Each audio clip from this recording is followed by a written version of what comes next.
Hi. Hi. How are you? I'm good. How are you? This is my friend Hayley Forney. I have known her for 5 years.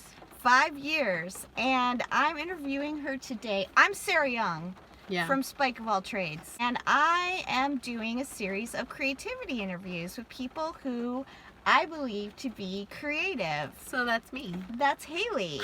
Hayley is a very unique person, and you'll see that throughout this interview. Hayley, so tell me. Yeah. I believe you're unique and creative, but how do you see yourself? I don't think that I am that unique per se. There's a lot of information everywhere.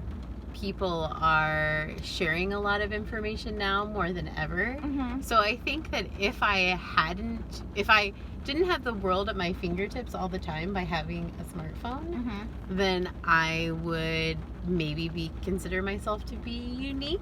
But because I am exposed to a world where I can see what other people are doing, Right. I therefore don't feel that unique in myself because I can see that other people are doing similar things. But don't you also curate what you see on social media to your interests, so you're automatically going to be seeing those people? Okay, yeah. I would say starting at about 30, I started to really believe that, at least in this country, we've kind of been groomed into being mutants of mediocrity, meaning that we take low-level quality of everything. Yeah. And the reason I appreciate you is because you really appreciate good quality. Well, thanks. And I love talking to you about that because you understand it. Well, I guess I didn't think about it like that. Right. So thank you. Well, and that's the thing. And that's the other thing about Hayley. Her happiness, her joy of life is infectious. That's true. Yes, I know that's true. Yeah, I mean... Like today I was in a super good mood. And so everybody around me was also in a super good mood because I made them be.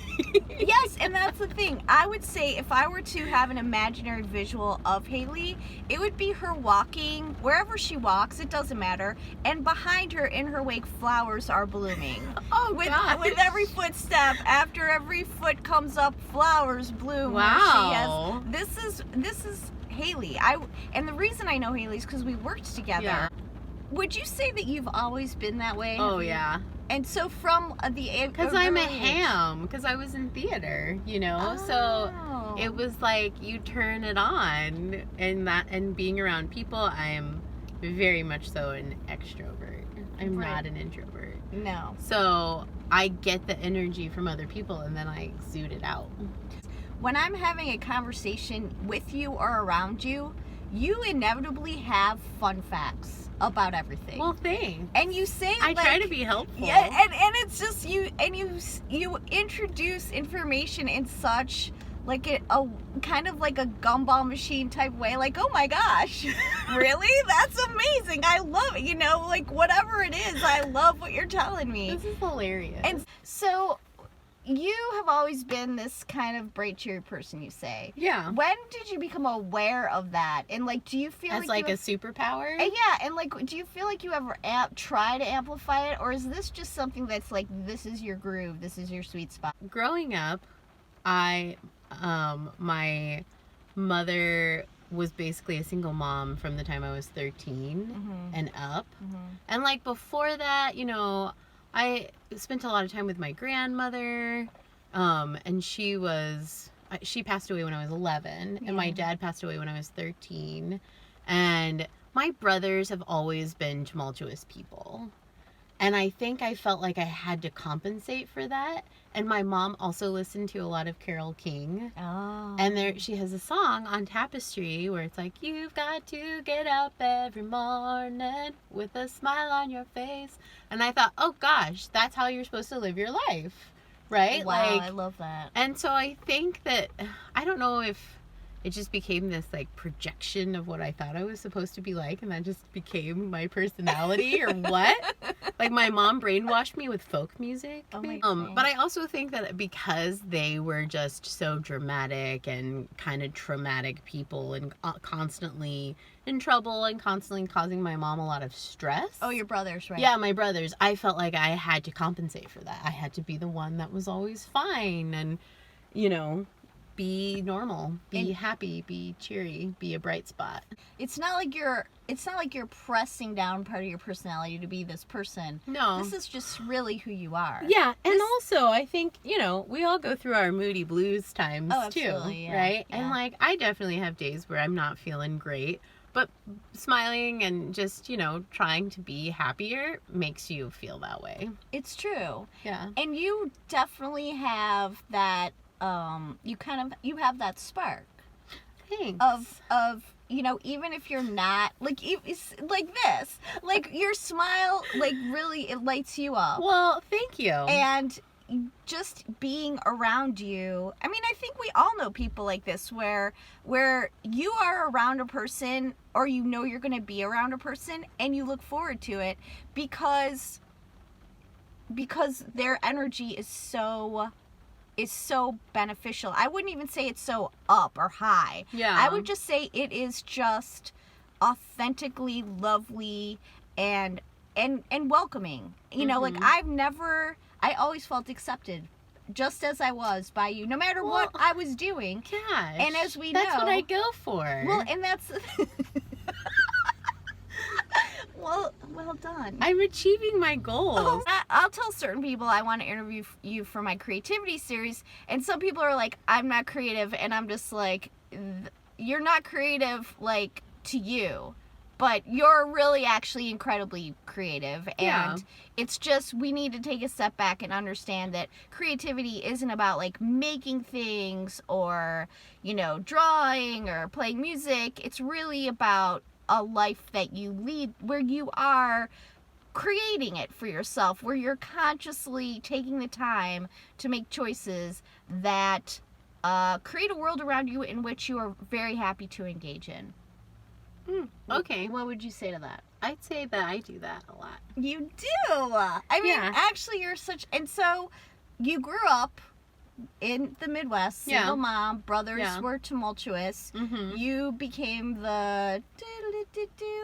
And so... And my mom also used to sing "You Are My Sunshine" to me all the time. Oh my gosh. So, tell me, so give me an example of how you have engaged in a difficult situation where you're like, okay, this is a situation that's going to be tough. I need to engage in a way that's going to make this good for me or better for everyone. One example is I was working at a restaurant and the restaurant was not doing so great, and they decided to close. And initially the owners were like, we're just going to close and we're not going to say anything to the community or anybody, and we're just going to disappear. And I was like, that's a terrible idea. Yeah. Don't do that. Let people know what's happening and make, give it a media buzz. So at least, and this was right before the holidays too. Oh, wow. And I just said, make it so that there's like kind of a media buzz around it. So even though spirits were kind of low because it was sad, like it had been there for a while and there were a lot of regulars and stuff, and there were a lot of people that had worked there for a long time, including myself. We just embraced it and we had a great week, and just trying to, be creative in a way that allows for people to share their grief in a spot. Like people were coming in to be like, oh, I'm so sorry, like I'm so sad this place is going away, and then it'd register, oh, you're gonna be out of a job.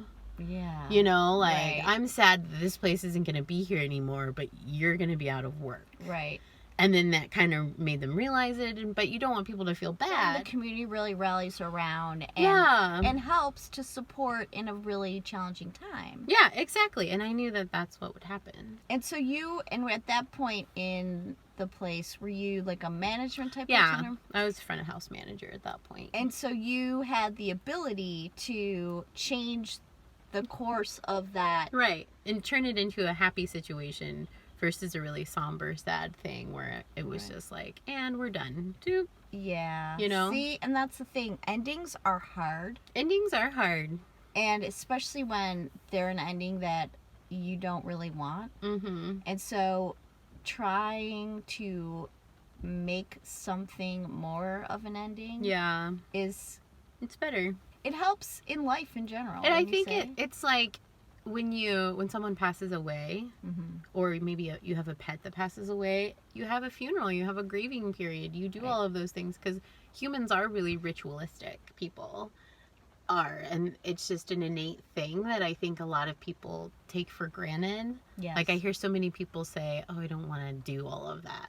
It's like, well, it's not for you. Right. It's never for the person that has passed away. Right. It is for the people that are mourning. Right. Exactly. And so by having an ending, by giving people a heads up, by letting people know what's going on, you change the course of something. Right. You know? Yeah, you transform it because you give a lot of people an opportunity to participate. And you change the energy of a space, too. Right. Absolutely. By having more people come in and all of that fun stuff, too. Yeah, that's awesome.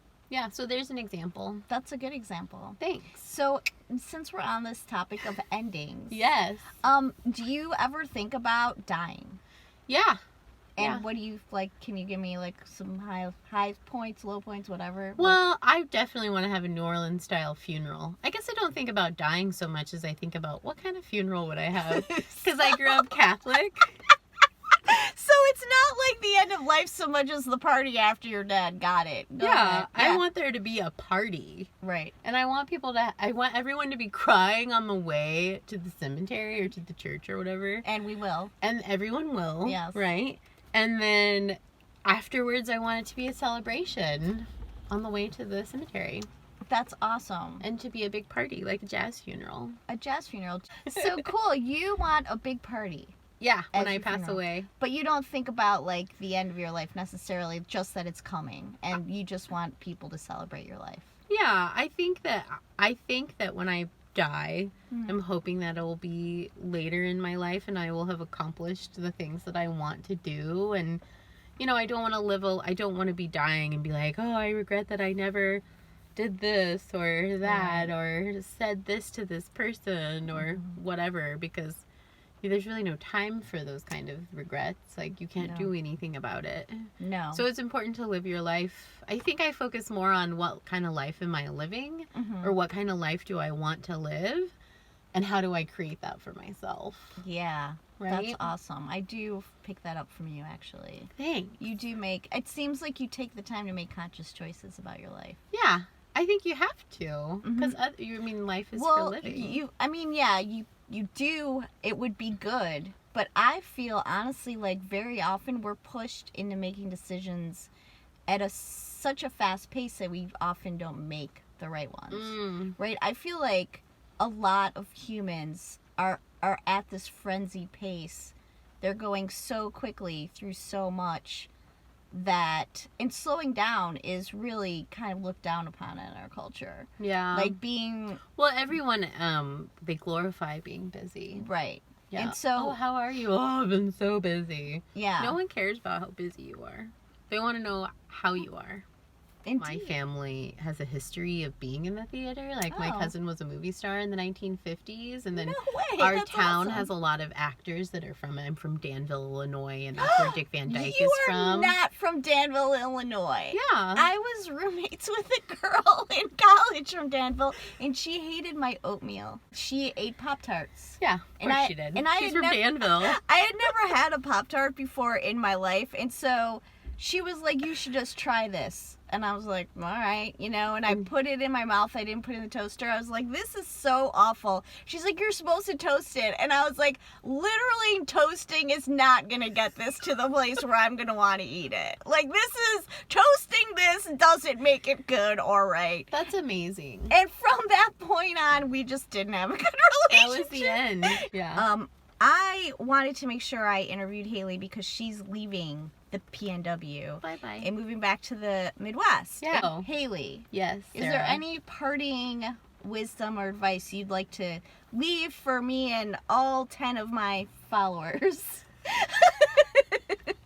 I feel like you probably have more than 10. Okay, maybe 12. Maybe 12. About creativity or engaging meaningfully in life, or... I think that creativity is a great tool for living your life outside of the box.